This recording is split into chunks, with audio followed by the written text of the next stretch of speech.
Hello, I'm Teresa Cooper, and this is Sister Friends Cups in Conversation. I'm glad that you've joined me today. We're getting ready to have a conversation about betrayal. We're going to talk about friendship betrayal. We're going to talk about ghosting and what it looks like. Are you ready to talk? Let's go.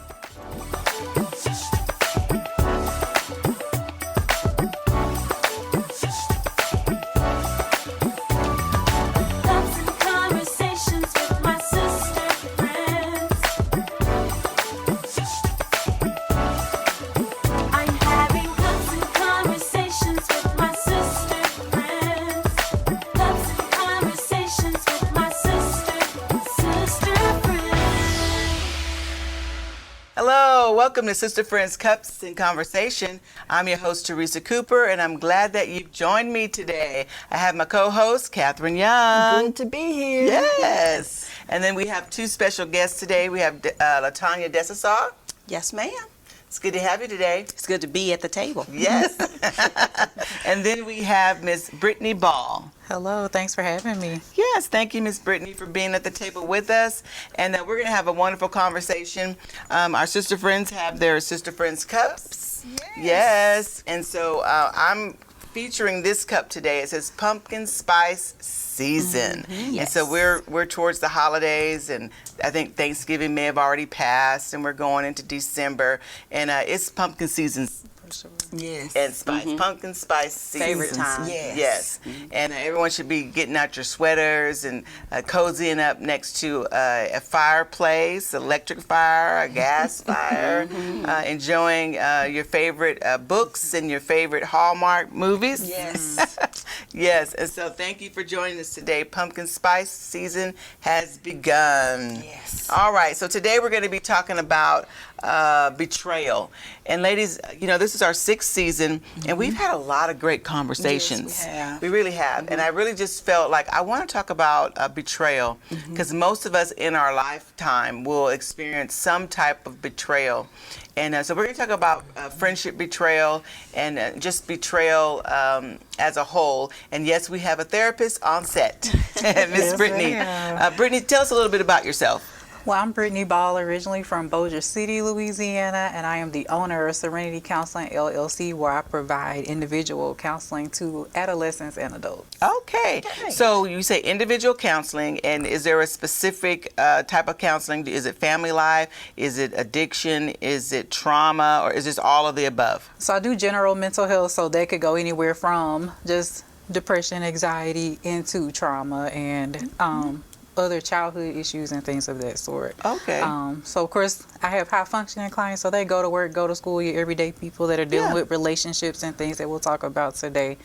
So it's just very much, I do some family counseling, some couples counseling, but it's majority individual. Okay. Well, Miss Brittany Ball has sponsored a couple of Sister Friends episodes in the past, and so she's, even though she may be new to the table, she's not new to Sister Friends, and we appreciate her sponsorship. Yes, and so if you're in need of a counselor, Miss Brittany Ball, she can get it done for you. Yes, ma'am. Now, Miss Tanya, tell us a little bit about you and what you do.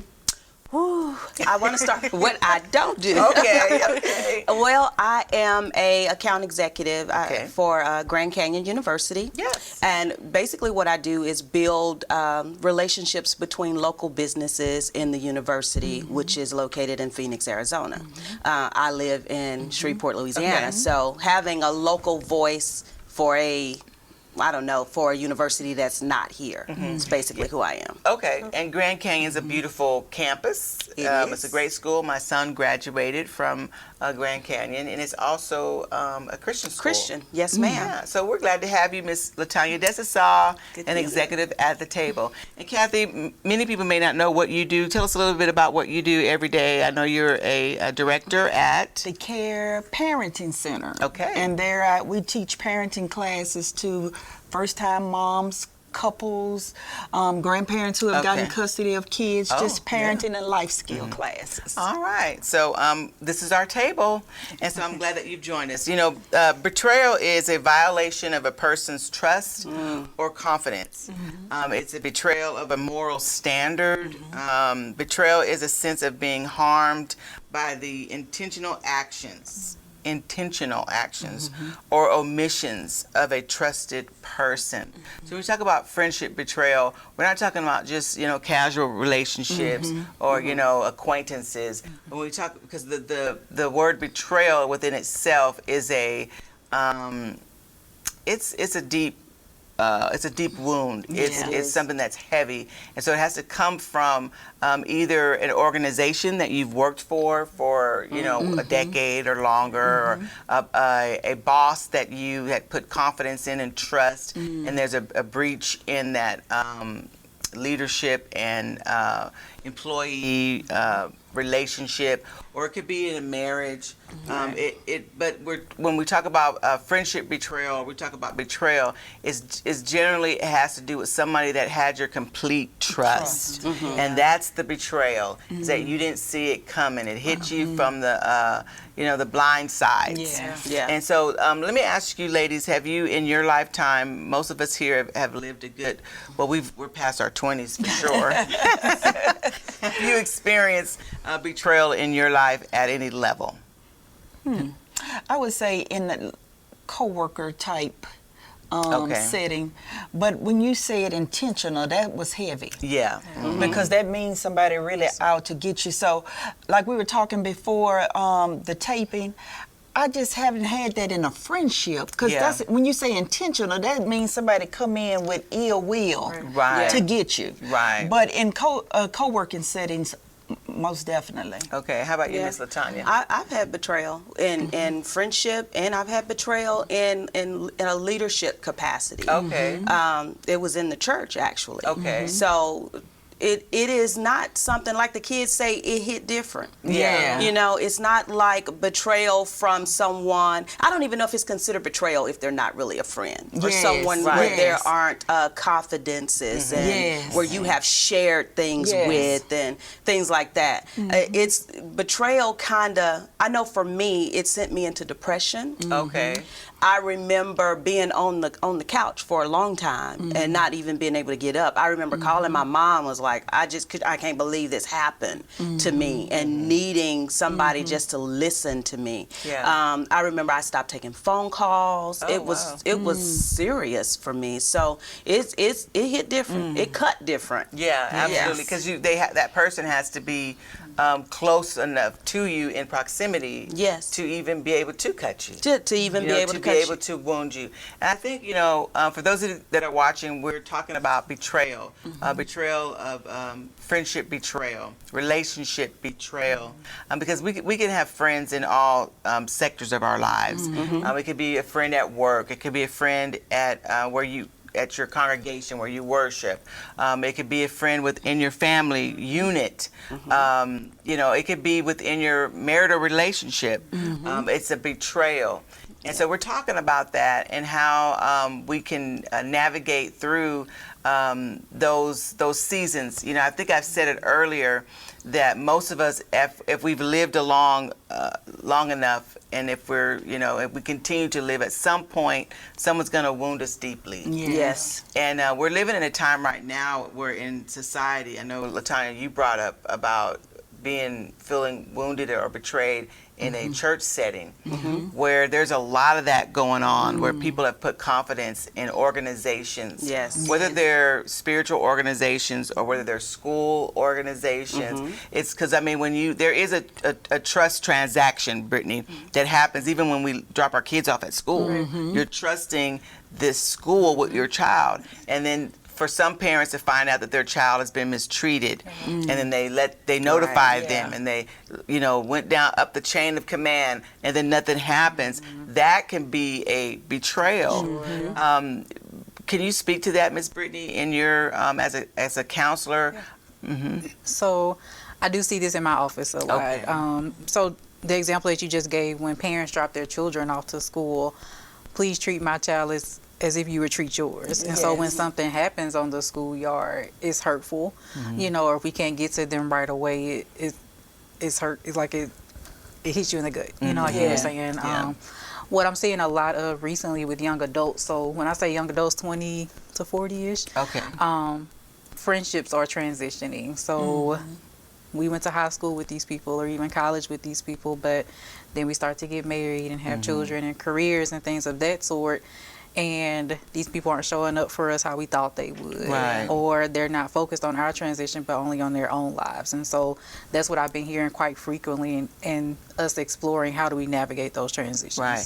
And wouldn't you say, Brittany, just listening to what you just said, that people have to know really the definition of what betrayal is? Yeah. Because somebody not showing up, or people growing or transitioning in their lives, being able to give people that space and that permission. That, I mean, granted, we were friends in high school, and we might have even been good friends in college. But then when you start having children, getting married, all the dynamics change, and the dynamics may not change internally in your heart and how you feel about somebody, but the outside dynamics of your availability, that changes. And sometimes people feel that that's a betrayal, and when really it's just life. That's right. You know what I mean? Right, yeah. You know, I had a friend of mine, I had texted them, they was getting ready for this show, putting on my makeup, and as usual, I don't know what happens when I'm sitting down at my vanity and I'm putting on my makeup,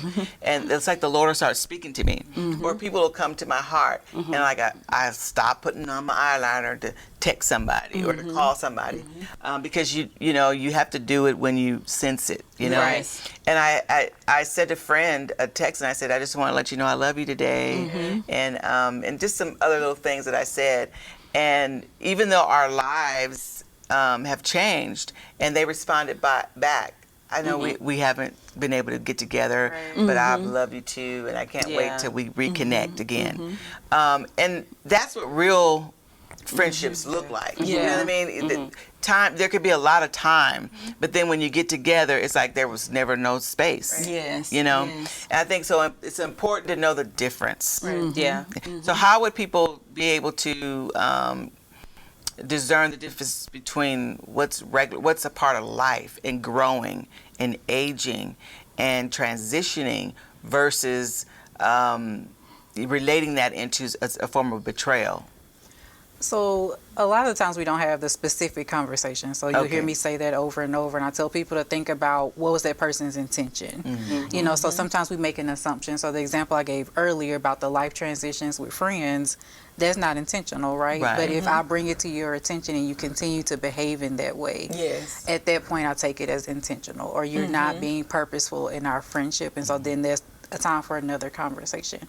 But like when you all mention a work relationship or someone I'm not really close to, but they're out for themselves, then for me that looks more of a, I'm doing this to you, I'm looking out for myself, I'm being selfish. And so that's the point for me when you separate. Did we have a conversation about it and discuss what your intention was versus did we not discuss it? So do I know where you're really coming from with the betrayal?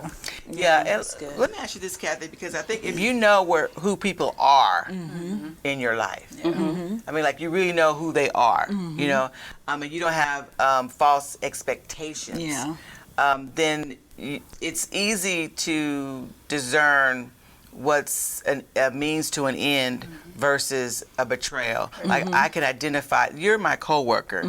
I can identify that you know, you got stars in your eyes. You're trying to get the promotion, right? So if I can see that, then I have to come to terms with that. I might get walked on because I can see that that's their goal is to get this promotion. And I could just be a means to an end. So when that happens, it's not necessarily betrayal. And because I think what happens is when you label something or you mislabel something, it can change the dynamics of how you process it emotionally. Does that make sense? And I think sometimes in the coworker type setting, if you were a coworker and you were the same thing, you talked about the same issues, you went over the same things, you both saw the same things, and then they pick you off because they know that you're gonna be the one to talk, and then they pick you off because they know what's that show, you the weakest link. So they pick you off, then you go tell on everybody everything that was said, even if it wasn't hateful things. It was just things that you were feeling, you were experiencing, but it made it look like it was an ill will conversation. Because now they got you to tattle. Like my women say, tattletelling. And so it feels like a betrayal when you see that happen because we were all on the same ship. It don't mean that we hate nobody, but you know you were feeling the same pressures we were feeling. Right. But you made it look different since they pulled you away on the outside. Right. Yeah. Yeah, that's a good point. I want to ask something then, Brittany, because we talked about betrayal being intentional.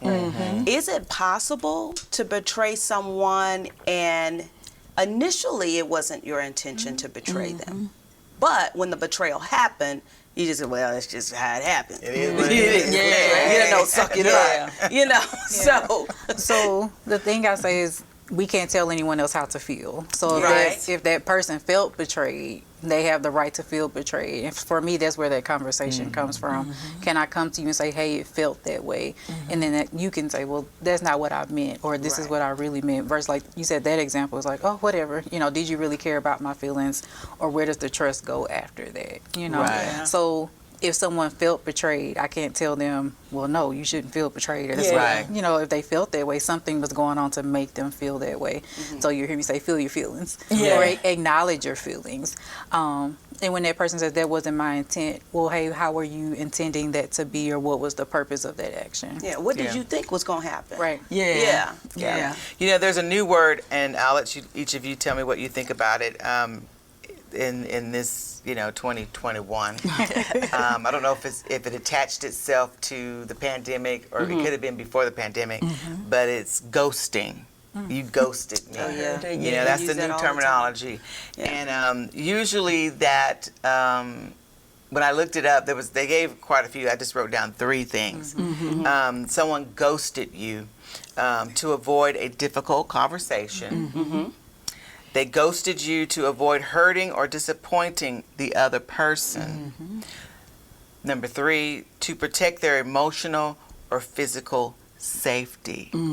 So they ghosted you. Have you ever been ghosted, Brittany? I have. Multiple times. And at first I would take it personally. It was like, well, what did I do, or what did I say?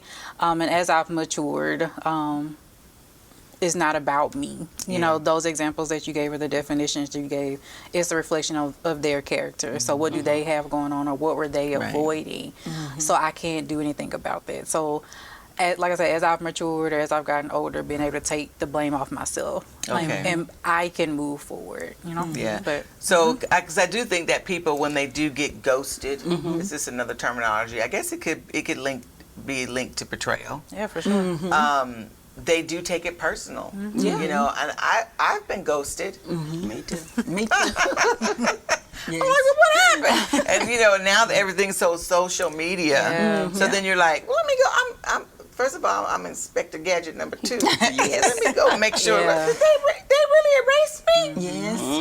And you go, and it can be, you go through all the emotions of, well, what did I do? What did I say? And it's not about you. Right. It's, if someone ghosts you, it has really something to do with themselves. And I think those 3 points. Because it can be hurtful, though. Yeah, very much. Especially if that person can't tell you why they have blocked you off of social media. Right. And you be like, I thought we was friends. But it could be hurtful in regards to because they didn't tell you why. Right. The reason why. And I done ghosted people. Let me chop this off so I don't fight nobody. I've never ghosted. I have ghosted people. Yeah, for I've sure. never ghosted anybody. I've unfollowed. Like, well, this, at Facebook, you can be someone's friend, but then you cannot follow them. So you don't just see every little thing about their lives. And I really was conflicted about it. Like, I cried, and I was like, I really love these people. But I was hurt because It's a click of a button. Because I was like, why do I have to do this? It's not that extreme, but the things that you're saying and the things that you're doing, I can't continue to see this every day. Yeah. So I want to still be your friend, but I can't follow you. Yeah. Sometimes ghosting is, I would think, is necessary to protect yourself. Yeah, that's what it's, to protect, Yeah, to their protect mental yourself. safety. Yeah. I know that I've been ghosted before, but I'm all right with it. I'm absolutely all right with it. But when there are times where I'm ghosted because we need to have a tough conversation, I'm the person that we need to have a conversation. Yeah. I'm not going to run from a tough conversation, but everybody cannot handle conflict or tough conversations, and they may ghost you for a period of time so they can wrap their mind around, I'm just not ready for the conversation yet. But I've found when that happens, I'm still like, well, tell me when you're going to be ready.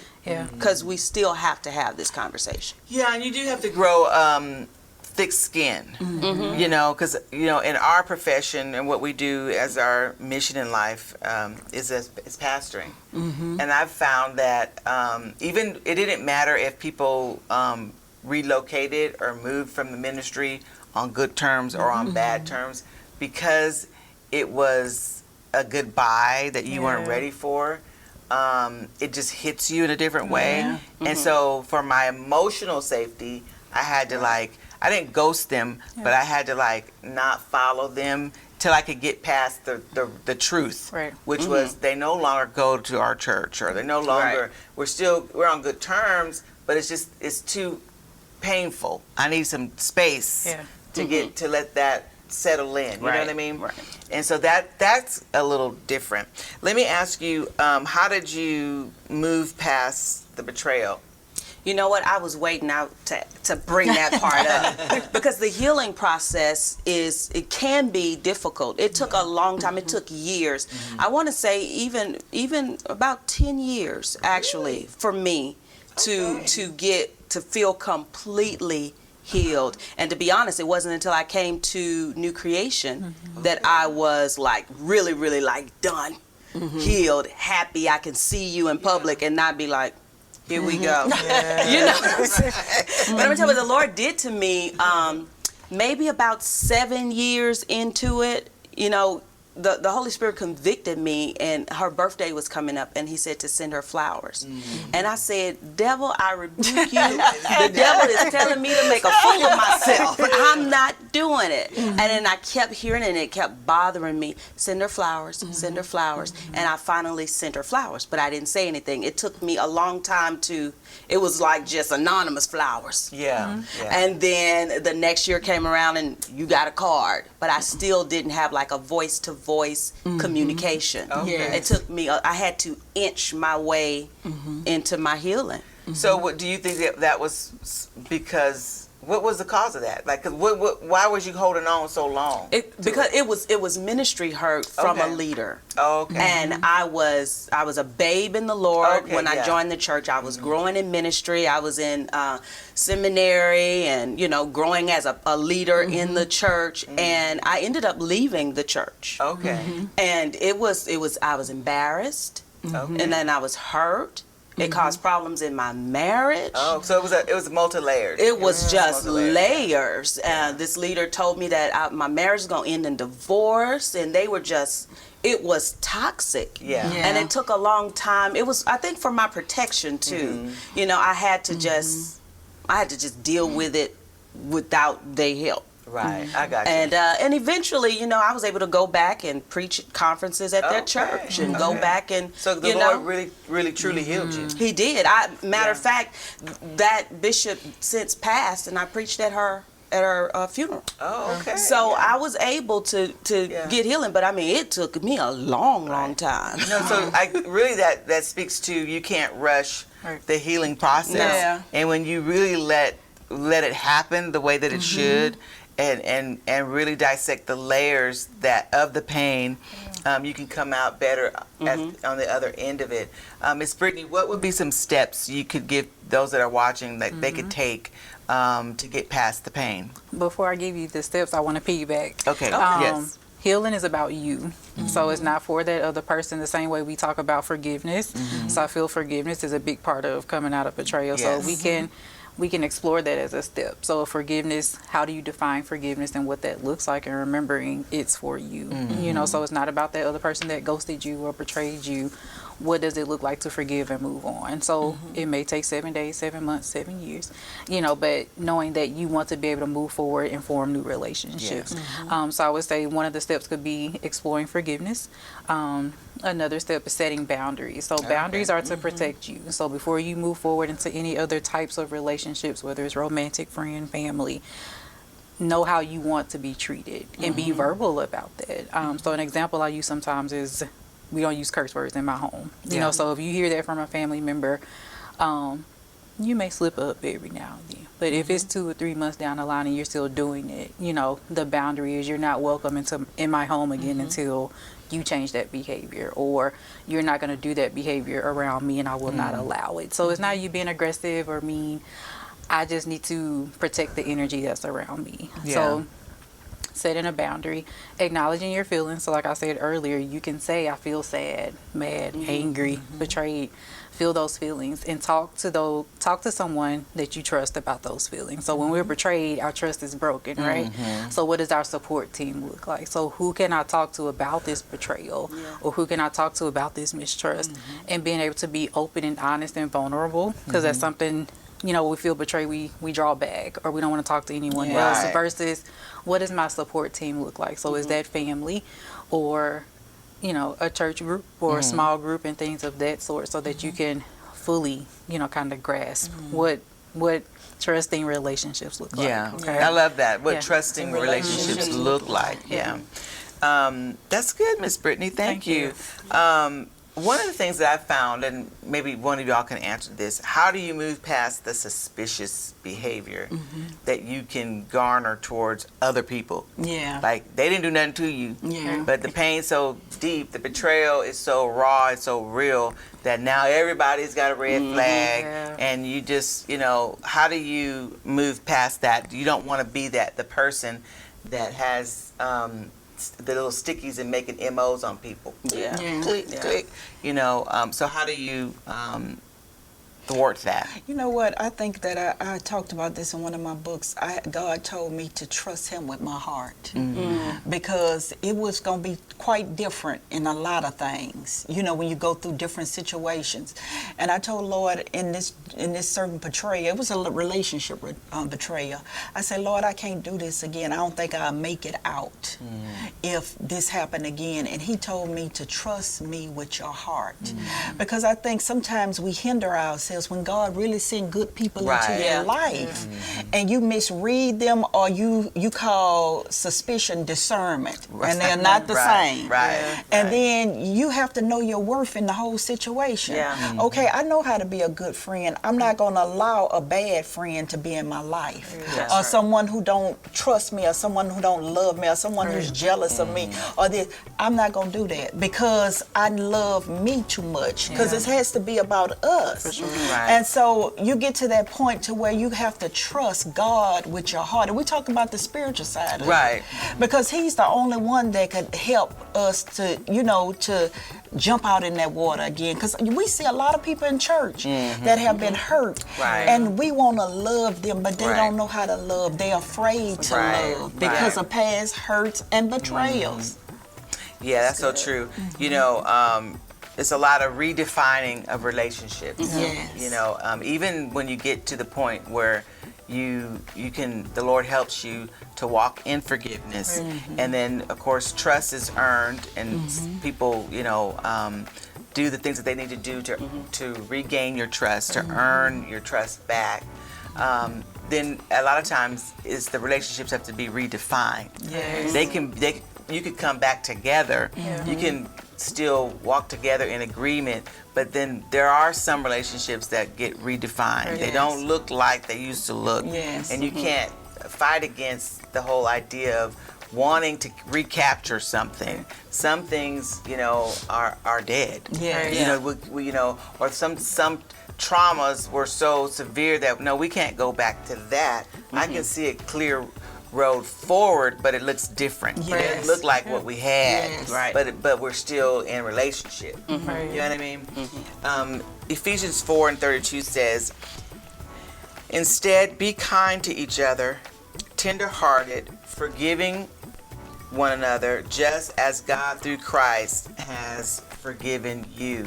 So when we talk about friendship betrayal, especially for those of us that are people of faith, it's important to know that as Christ has forgiven us, he says to us, be kind to each other, be tender-hearted, forgive one another just as he wants to remind us, just as he has forgiven us, that we all will find ourselves in a place in life where we need forgiveness. Yeah. And so we should offer forgiveness. That's Yes. And forgiveness doesn't mean I give you permission to treat me bad. Right.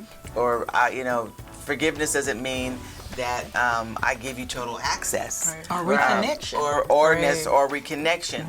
All of that I think is in God's hand. That's Because right. I'm also a believer of we don't get to cancel people. That's right. God has not given us the That's right. authority That's right. So to true. write people off or to Yes. cancel them, Yes. or to close the door on them. That's right. When we're truly walking with Him, He'll remind us about reconciliation, Yes. and He'll show us what's the right footsteps and the right paths to take with people as we're trusting Him. Because I think, like LaTanya said, it took 7 years, but after that 7th year, she was free, and she was free indeed. Yes. Yes. And the freedom is what He promises us. So this was a great table, my sister friends. Thank you for joining us, and we're believing God for you to move past any betrayals that you might have experienced in your life so that you can walk in true wholeness in Christ. Thank you.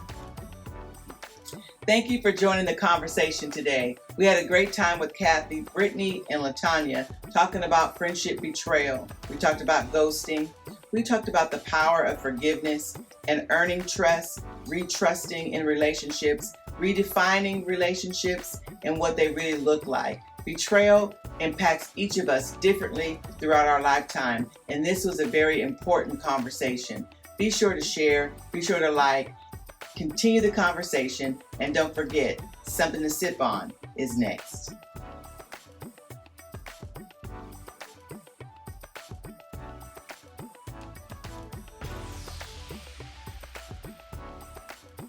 This is Something to Sip On. I want you to sip on, don't let the betrayal change you. Fight for you. That's what I want you to think about. Kathy, what are you sipping on? I would say don't wait on the apology. Move good. forward. Know your worth and what you're worth in a relationship and what you put into it. And just continue to love. Don't let that which held you down be a hindrance to your future destiny. Yeah, that's good. Miss Brittany? Boundaries are self-care. So once you set a boundary, your relationships will thrive and you will thrive in all the areas of your life. Yes, boundaries are self-care. Yes. All right, Miss LaTanya? I would say that forgiveness is a process. Everyone's process is not the same, and it takes as long as it takes. Okay, girl. It good. takes as long as it takes. I want you free. Yes. We're cheering for you here at Sister Friends Cups and Conversation.